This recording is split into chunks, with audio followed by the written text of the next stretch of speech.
C'est qu'il y a vraiment une cohésion, on va sentir une certaine justesse dans l'événement, et plus que ça, parce que c'est un travail de circulation d'énergie aussi avec les chamans qui viennent du nord, comme Nina. Et nous, on fait le lien, les Européens, avec Quetzalcha, qui est le chaman du sud. Chacun participe à un travail pour la planète. Je suis venue en France via mes amis à Tova qui avaient des amis en France. Et quand j'ai entendu qu'on m'invite pour faire un rituel consacré à l'eau, je me suis dit que c'est bien d'y aller pour faire ça, pour faire connaissance avec les esprits de l'autre pays. Parce que je fais tout ce que le chaman il fait, c'est-à-dire les purifications, les guérisons, les rituels et beaucoup d'autres choses.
Alors c'est la 3e année qu'on est présent avec Sophie sur l'événement chamanique. C'est un peu différent cette année étant donné qu'on traite sur le thème de l'eau. On est toujours dans la même disposition énergétique avec les sons. On travaille toujours au niveau des sons, mais là plus sur l'aspect émotionnel et sur l'eau nous véhicule. Alors le Zen Tambour est une création d'un Américain que j'ai découvert un peu par hasard. J'étais à la recherche d'un instrument suisse qui s'appelle le hang drum et je suis tombé tout à fait par hasard sur ce fabricant qui a bien voulu me faire ce Zen Tambour dans le diapason que j'utilise et sur une gamme japonaise que j'aime beaucoup pour la richesse des rapports harmoniques qu'elle propose. Voilà, donc c'est un instrument qui est très aquatique, avec des sonorités très aquatiques. Et c'est aussi pour ça qu'on a voulu l'amener pour cet événement, puisque le thème c'est toujours l'eau.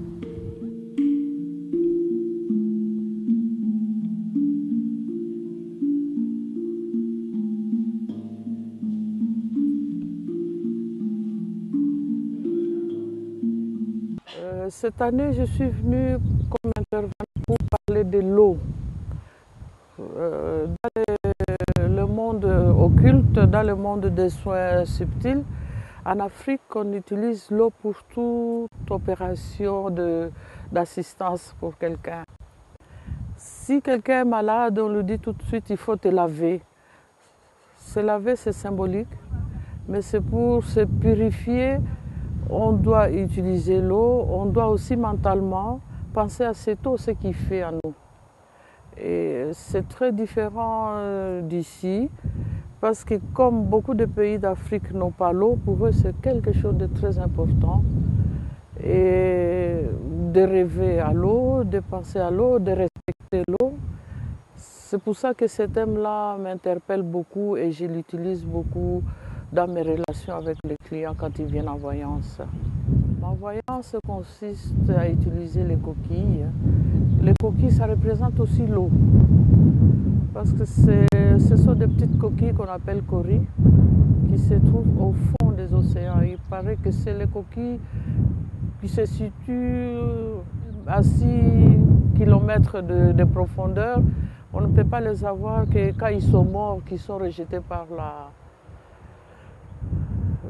marée haute.